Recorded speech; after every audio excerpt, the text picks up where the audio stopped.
Hello and welcome to Overanalyzed. My name is Evan. Today I will be covering District 4, 5A. It's going to be a great district.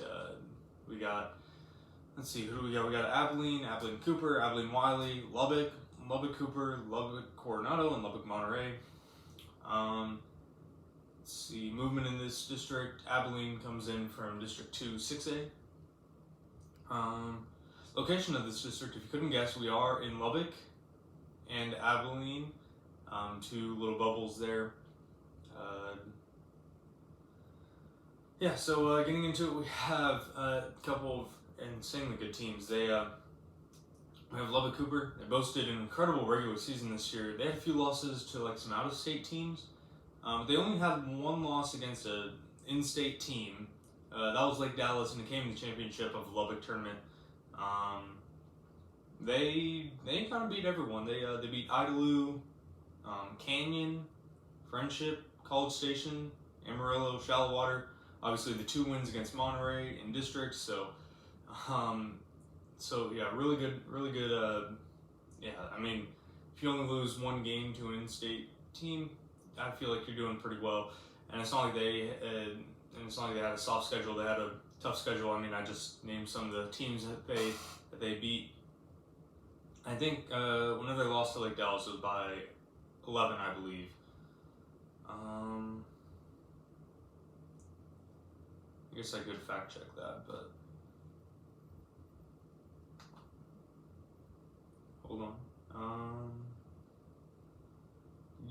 9. It was by 9. Okay, so yeah, they lost by 9 to Lake Dallas. They beat all these teams. They had a very deep roster. They had a lot of people that could be extremely good.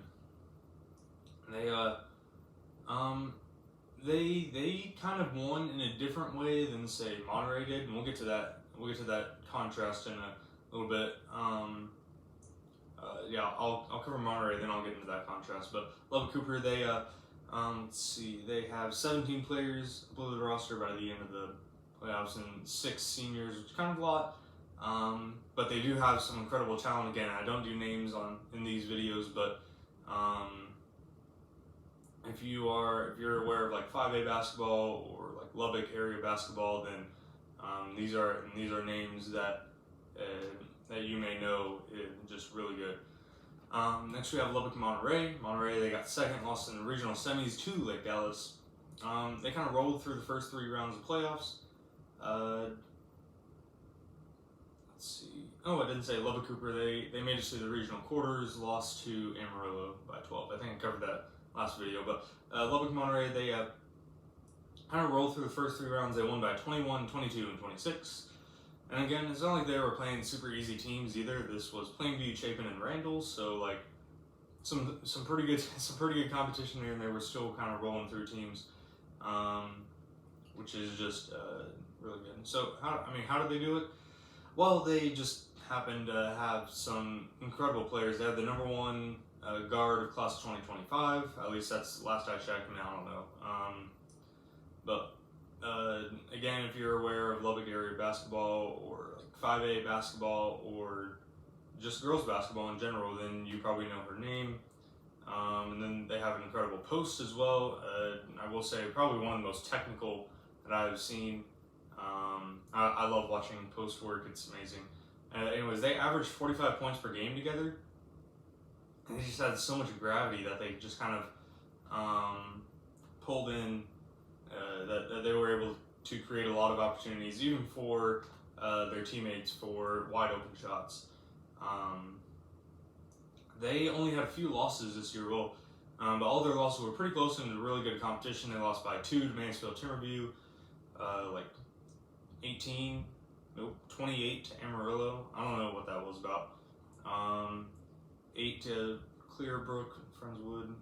They lost by like 15 to Seminole.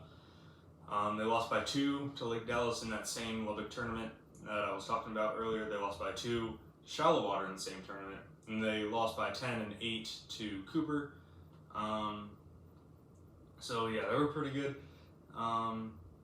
Monterey, their next year might be their year. It's probably their best year to make it to either make or win state. feel like they definitely can do it. Obviously, Region 1 is just absolutely stacked. I mean, I've only covered 4 districts, and I've already covered so many great teams.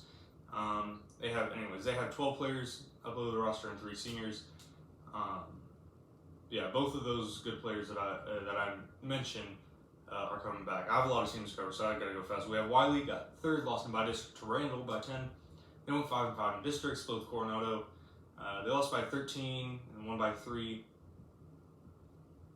against Coronado. They beat Lubbock by 12-3. They had a decent game against Abilene Cooper, only losing by 11. They have 11 players upload the roster and 1 senior. Next we have Coronado. They got 4th, lost in by district to Amarillo. Obviously, everyone loses to Amarillo, or a lot of teams lose to Amarillo. Coronado, they had some pretty good games against Cooper. They lost by like 12 and 10 or something like that. They went 4-6 in district. They had a split with Wiley, also with Lubbock High. They have 9 players upload the roster and 1 senior. So they have Lubbock High, they got 5th, went 3-7. They split with Coronado. Had a couple of close games against Abilene Cooper. They had close games with Wiley, whom they lost by 12-3. Actually beat Wiley in a tournament. Maybe it was that same tournament, I can't remember though. They have 12 players upload the roster, 3 seniors. They actually had a really young roster, 6 freshmen showing up on the huddle roster, which is kind of what I used. So that's pretty good. 6 freshmen isn't your ideal lineup, I guess, but to have that sort of success in with that many freshmen, and they'll just kind of improve. That's the theory, at least. So they could definitely be better next year. Next we have Abilene Cooper, got 6th. They went 0-10. Second district in a row that I'm covering an 0-10 team. However, I don't think 0-10 kind of tells the whole story of Abilene Cooper. Their non-district schedule and their non-district strength of record, I think that's what that would be, was actually really good. They had a couple of nice wins. They beat Glenrose, Randall, Hanks, Stephenville. They lost to Hanks earlier. They lost by 3 to Granbury and 8 to Seminole. So some good teams, pretty good teams, and they're either beating them or or barely losing. And then they play Cooper and Monterey, and they lose, which is kind of expected because it's Cooper and Monterey, or Lubbock Cooper and Monterey.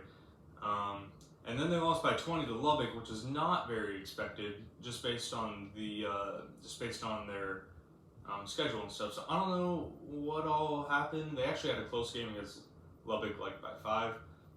They also had a loss by 8 to Wiley. They have 9 players upload the roster and 1 senior. I definitely think that there's a chance they could even make playoffs next year. I don't know. It's just gonna be I don't know. It's going to be a lot closer next year. I don't think they're going to go over or anything like that. Next we have Abilene. They didn't really win a whole lot of games. They did have a new coach and I guess a pretty young roster. They have 11 players upload the roster and 1 senior. And they're moving down to 5A, so maybe they'll improve slightly, I guess. Maybe.